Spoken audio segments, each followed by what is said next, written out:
हाँ तो दोस्तों, कैसे हैं आप सब? ज़ाहिर है ठीक ही होंगे, तभी तो वीडियो देख रहे हैं। दोस्तों, आज शुरू करते हैं बिग बॉस ओटीटी सीज़न 3 का एपिसोड नंबर 5। लेकिन शुरू करने से पहले आपसे रोज़ की तरह रिक्वेस्ट है कि वीडियो को लाइक और चैनल को सब्सक्राइब ज़रूर कर दीजिएगा। तो सुबह की शुरुआत होती है शिवानी से। वो कैमरे के सामने बैठकर कह रही है कि कल जो बात हुई ना, वो हमें बिल्कुल भी अच्छी नहीं लगी। अब हमारे दिल और दिमाग में वही सब चल रहा है। मतलब हमें यकीन नहीं हो रहा कि अरमान भैया ऐसा बोल सकते हैं। अपनी बीवियों का काम दिखता है, दूसरों का काम तो उनको दिखता नहीं है। यहाँ अरमान चाय पीते हुए सामने बैठी शिवानी से पूछते हैं कि शिवानी चाय पिएगी। शिवानी तो पहले ही अरमान के कल के रवैये से दुखी थी, तो अरमान के पूछते ही उसका मन भर आया और वो फूट-फूट के रोने लगी। तो अरमान उसके पास आके उसे मनाने और दिलासे देने लगा और कहने लगा कि मत रो, घर में भी तो लड़ाइयाँ होती हैं ना, ये भी तो एक घर ही है, तो इसमें भी ये सब चलता रहता है। देख, मैंने तेरे लिए पानी साफ़ करवा दिया है, तू जाके स्विमिंग पूल में अब नहा सकती है। इतने में बाकी घर वाले और अरमान की दोनों पत्नियां भी आ जाती हैं और सब एक दूसरे को सॉरी बोलकर बात ख़त्म करते हैं। यहाँ विशाल सना को बता रहा है कि चंद्रिका ने कहा है कि पौलमी और सना कह रही थी कि शिवानी इस शो में रहने के लायक नहीं है।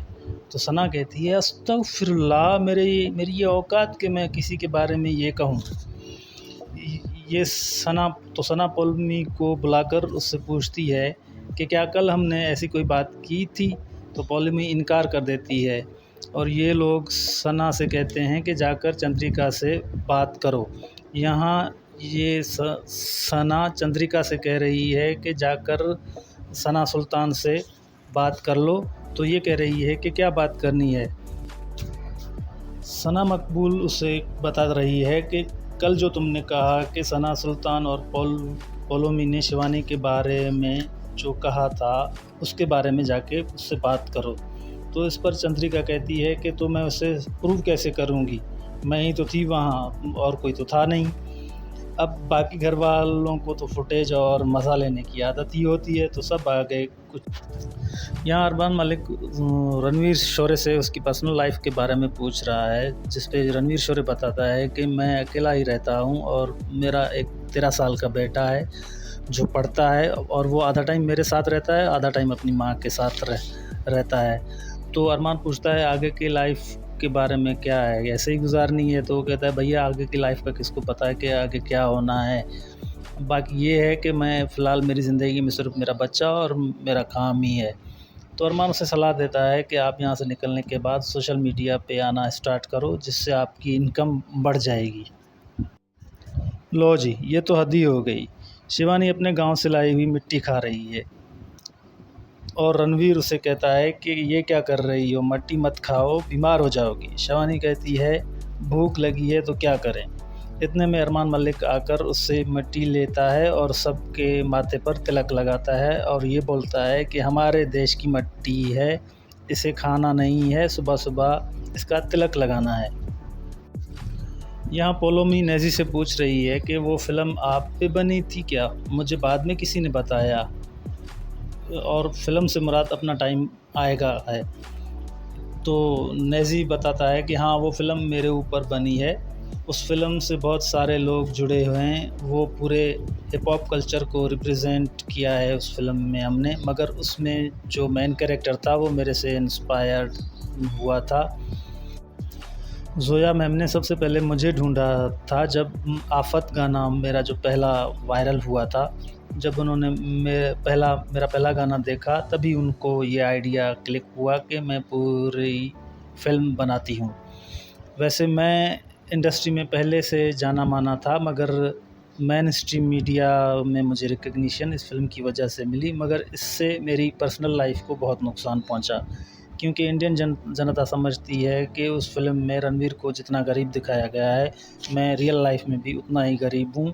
और उसमें रणवीर की दो गर्लफ्रेंड्स दिखाई गई हैं और आसपास के मोहल्ले के एरिया के लोग समझते हैं कि मैं रियल लाइफ में ऐसा ही हूँ, और वाकई में मेरी ही 2 गर्लफ्रेंड्स थी।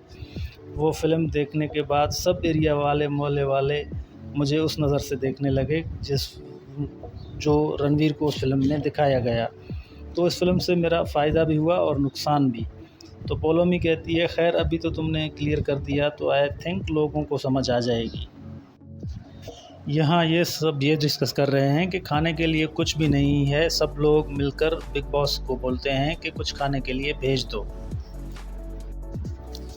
तो सब लोग जमा हो जाते हैं लिविंग एरिया में और बिग बॉस को रिक्वेस्ट करने लगते हैं कि हमें खाना दे दो प्लीज़, आगे से हम राशन को सही से इस्तेमाल करेंगे। यहाँ सब भूखे हैं, काफ़ी लोग मेडिकेशन पे हैं तो वो लोग खाली पेट दवाई नहीं ले सकते।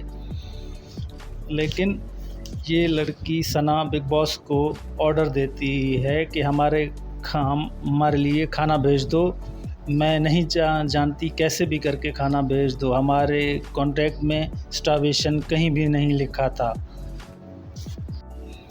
रणवीर और नेजी सना को समझाने की कोशिश करते हैं कि बिग बॉस को रिक्वेस्ट करो, ऐसे स्ट्रिक्टली तुम बिग बॉस से बात नहीं कर सकती, तो वो नहीं मानती। इतने में बिग बॉस बोलने लगते हैं कि हो गया खाना मांग के, आप लोगों को क्या लगा कि आप सब मिलकर लिविंग एरिया में गहाड़ लगाएंगे तो हमें जल्दी सुनाई देगा या ज़्यादा सुनाई देगा। बाकी सब कहने लगे कि सर सब भूखे हैं इसलिए, लेकिन सना कहती है कि बिग बॉस हम में एटलीस्ट यूनिटी तो आ जाएगी कि हम एक बात पर एग्री कर रहे हैं। ये सुनकर बिग बॉस कहते हैं कि कौन यूनिटी की बात कर रहा है। सना हाथ उठाती है तो कुछ और लोग भी हाथ उठाते हैं। तो बिग बॉस कहते हैं सना मकबूल और नीरज क्या बात है, आप दोनों एक काम कीजिए, पहले घर में जितना भी राशन अवेलेबल है वो सारा यहाँ ले आइए। अब सबका पारा हाई हो गया और सना को सुनाने लगे कि तुम्हारी वजह से सबका बचा कुचा खाना भी जा रहा है, कहाँ है यूनिटी, इसमें यूनिटी वाली क्या बात थी। इतने में बिग बॉस पूछते हैं आ गया सारा खाना, तो सब कहते हैं हाँ जी। बिग बॉस कहते हैं बैठ जाएं सब के सब। तो फिर बिग बॉस सना को सुनाने लगते हैं कि जब खाना था तब आप लोगों की यूनिटी कहाँ थी। दीपक और नेजी से बिग बॉस पूछते हैं कि आप दोनों हैवी मेडिकेशन पे हैं, तो अगर आप दोनों को इनफ न्यूट्रिशन नहीं मिलता तो क्या आप दवाई कंटिन्यू कर पाते। तो दोनों कहते हैं नहीं सर नहीं कर पाते। तो बिग बॉस कहते हैं हर चीज़ अपने हिसाब से पोर्ट्रे करना गलत होता है। पिछले 48 घंटों से मैं नीरज और सना मकबूल को देख रहा हूँ, उन्हें सिर्फ अपना खाना चाहिए। नीरज को चाहिए 2 रोटी 2 ब्रेड थोड़े से अंडे, ये सब। सना मकबूल की तो लिस्ट हम बाद में भी डिस्कस कर सकते हैं क्योंकि शायद उनके कॉन्टैक्ट में लिखा हुआ है, उन्होंने अभी अभी बोला है। तो ऐसे काफ़ी देर तक बिग बॉस सबकी क्लास लेने के बाद कहते हैं कि खाने के लिए आज एक एक्टिविटी होगी, लेकिन इसलिए नहीं कि आप सब यहाँ जमा हो गए हैं, ये एक्टिविटी पहले से प्लान थी। और सना से तंजिया कहते हैं कि अगर आपके कॉन्टैक्ट में स्टोर रूम तक जाना लिखा है तो वहाँ एक लेटर पड़ा है, उसे ले आइए। यहाँ रणवीर इस लेटर को पढ़ रहे हैं। पिछले कुछ दिनों से आप सभी इस घर में एक साथ रह रहे हो, जाहिर सी बात है कि सब ने एक दूसरे को जाना पहचाना और जांच परख लिया होगा। तो बिग बॉस जानना चाहते हैं कि घर वालों के हिसाब से इस शो पर अब तक कंट्रीब्यूशन देखते हुए कौन सा घर वाला इस घर में रहने के कितने लायक है। इस चिट्ठी के साथ 1 से 16 नंबर तक लॉकेट भेजे हैं। आप सभी यहीं बैठे बैठे आपस में चर्चा करके सबको एक रैंक देंगे और उसके गले में वो लॉकेट पहना देंगे।